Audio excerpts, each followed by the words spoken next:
இன்னொரு கதை தெரியுமா? இன்னொரு விஷயத்த சொல்றேன்.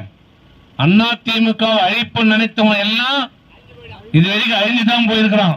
அதிமுக இன்னை வரைக்கும் இருந்துதான் இருக்குது. இது அதிமுக இருந்த துரோகிக்கு அந்த கதை தான், எதிரிக்கு அந்த கதை தான். இன்னொன்னு அண்ணாமலை அவர்களே, உங்களுக்கு இன்னொன்னு ஞாபகப்படுத்துறேன். என்ன தெரியுமா?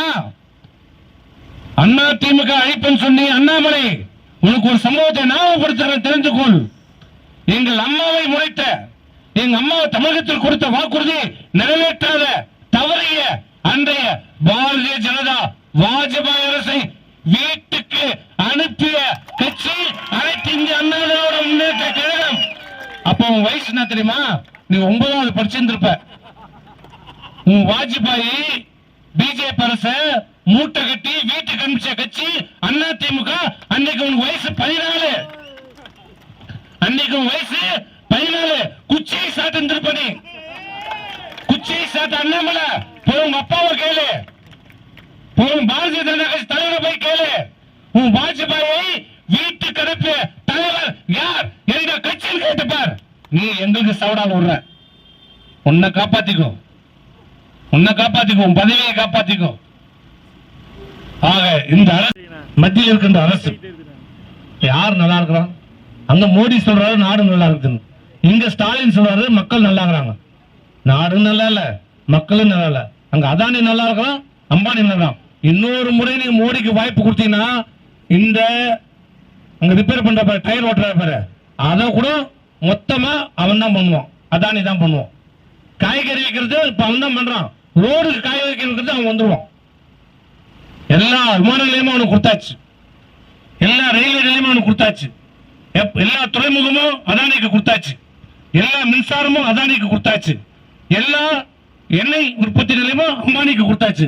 எந்த தொழிலுமே இல்லை. உண்மை இருக்கிறது இன்னும் சொச்சு நட்சத்தி இன்னும் வாய்ப்பு கொடுத்தீங்கன்னா இந்த நாட்டையே கூறு.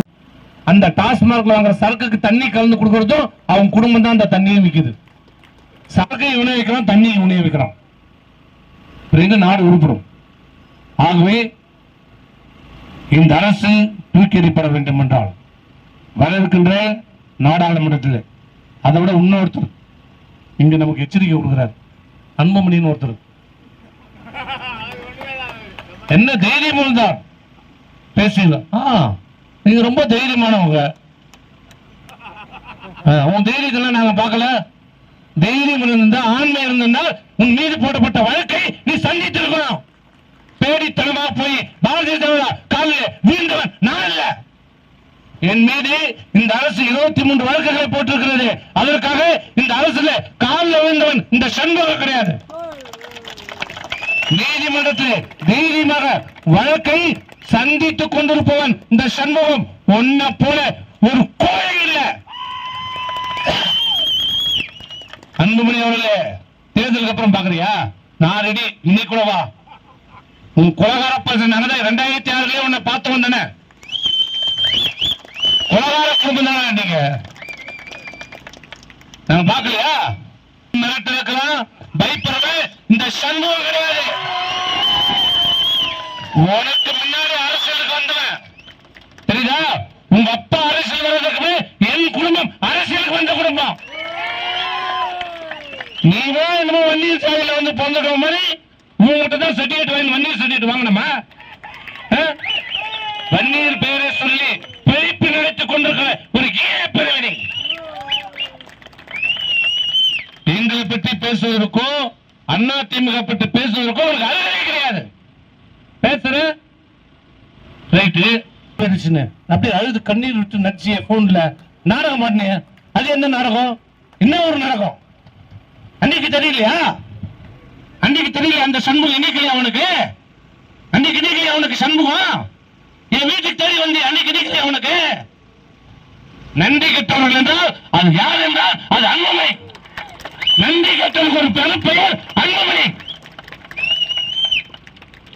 இந்த பூச்சாண்டி காட்டுவதெல்லாம் இத்தோடு நிறுத்திக்கொள். வேற யார்கிட்ட போய் காட்டு. பித்தலாட்டு தனது வேற யார்கிட்ட காட்டு. இதெல்லாம் பார்த்துதான் நாங்க இங்க வந்து உட்கார்ந்துட்டு இருக்கிறோம்.